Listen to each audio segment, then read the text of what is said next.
நீ சுகமாயிருப்பாய், பயப்படாதே, விசுவாசம் உள்ளவனாயிரு, அப்பொழுது அவள் ரட்சிக்கப்படுவாள் என்றார். லூக்கா 8:20. இன்றைய நாளில் விசுவாசம் நிறைந்த ஒரு உள்ளத்தை நம்ம வாழ்கிறோமான்னு சொல்லி யோசிச்சு பார்த்தோம் அப்படின்னா இல்லை. யாரையும் நம்ப முடியல, யார் மேலே நான் நம்பிக்கை வைக்க முடியல. ஆனால் நான் பாட்டு என் வேலையை பார்த்துட்டு பண்ணிகிட்ருக்கேன். யார் என்ன சொன்னாலும் பெருசாக நான் எடுத்துக்கிறது இல்லை. நான் நம்புகிற ஒரே விஷயம் என்னென்னா, ஆண்டவராக இயேசு கிறிஸ்து மட்டும்தான். அவர் தான் நான் விசுவாசிக்கிறேன், அவர் தான் முழுமையாக நம்புகிறேன். நீங்கள் ஒருபோதும் பயப்படாதிருங்கள், நான் உங்களோடு கூட இருக்கின்றேன். நீங்கள் அற்புதத்தை பெற்றுக்கொள்ள வாய்ப்பே இல்லை. நீங்கள் ஒருபோதும் குணம் பெற முடியாது, ஏனென்றாலும் கூறுவதை கேட்க முடியாது. உங்கள் குடும்பத்தை, உடல்நலத்தை, எதிர்காலத்தை, பிள்ளைகளை குறித்து இப்படி வேதனையான வார்த்தைகளை கேட்கும்போது மனசு ரொம்ப உடஞ்சிருவோம்ல. உன் வாழ்க்கையில் நீ உருப்பட மாட்டே, நீ ஜெயிக்க மாட்டே, உனக்கு உடம்பு இப்படி தான் நோய் நொடியால் அவசப்பட்டு இருக்க போகிற, குடும்பத்தில் பிரச்சனை இருக்க போது, எதிரிகள் அதிகமாக இருக்க போகிறாங்க, உன் பசங்க சொல் பேச்சு கேட்க மாட்டாங்க, உன் குடும்பமே ஒரு மாதிரி ஆக போகுதுன்னு சொன்னால் யாருக்குங்க வேதனையாக இருக்காது? என்னடா இது நல்ல வார்த்தை சொல்லுவாங்கன்னு பார்த்தா இப்படி சபிக்கிறாங்களே அப்படின்னு சொல்லி தோணும்ல. யார் எப்படி வேணால் பேசும், பிரச்சனையே இல்லை. இந்த வாய் இருந்தால் என்ன வேணால் பேசும், கவலைப்படாதீங்க. ஆண்டவராக இயேசு கிறிஸ்து பார்த்துட்ருக்கார்ல, எந்த பக்கம் நியாயம் இருக்குது, தர்மம் இருக்குன்றது பார்ப்பார்ல. நீ நல்லவனா இருக்க, உனக்கு எந்த பிரச்சனையும் இல்லை. நீ ஜெபிக்கிற, முழு மனசோட ஆண்டவரத்தில் கேட்குற, கண்டிப்பாக கொடுப்பாருங்க. Price the Lord. நீங்கள் யாரையும் பார்க்காதீங்க. முதலாவது நீங்கள் செய்கிற தவறு இதுதான். எல்லாருக்குமே எல்லாமே கொடுக்குறீங்களா ஆண்டவர்?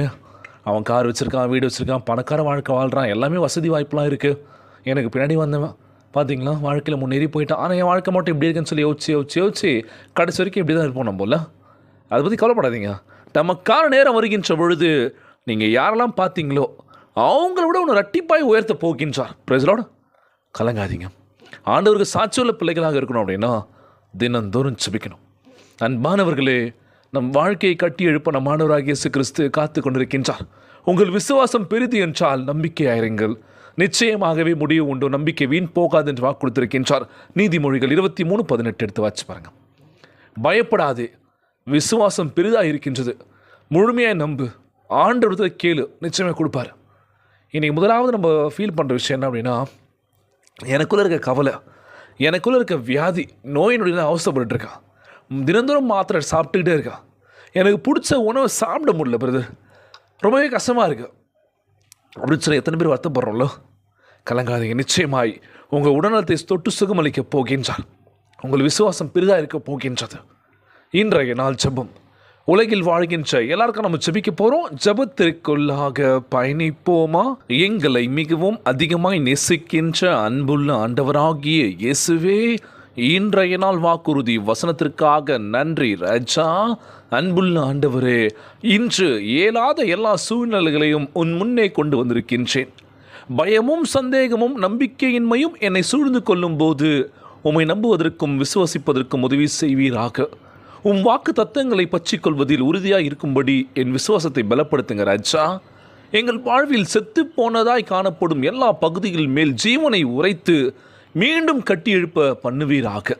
எங்கள் உடலை, மனதை, குடும்பத்தை, எதிர்காலத்தை மிகுந்த வல்லமையினால் குணமாக்குவீராக ராஜா. சமூகம் எல்லா துக்கத்தையும் அகற்றி எங்கள் உள்ளத்தை சமாதானத்தினாலும் சந்தோஷத்தினாலும் நிரப்புவதாகப்பா. ஆண்டவரே, உம்மால் கூடாத காரியம் ஒன்றும் இல்லை என்று விசுவசிக்கின்றனப்பா. இந்த ஜெபத்தை கேட்டுக்கொண்டிருக்கின்ற அன்பு சகோதர சகோதரிகள், என் அன்பான உறவுகள் எல்லாரும் பத்திரமா பார்த்துக்கோங்கப்பா.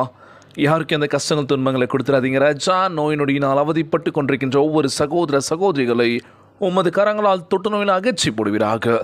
உம்மால் கூடாத காரியம் ஒன்றும் இல்லாண்டவர். எல்லோரையும் பத்திரமா பார்த்துக்கோங்கப்பா. ஒவ்வொரு குழந்தை செல்வங்களையும் ஆசிர்வதிங்க. உடல் தெம்பும் வலிமையை தர வேண்டும் என்று கேட்குறேன்ப்பா. கணவன் மனைவிக்குள்ள ஒற்றுமை கொடுங்க, சமாதானத்துக்குன்னு சொல்லி கேட்குறேன்ப்பா.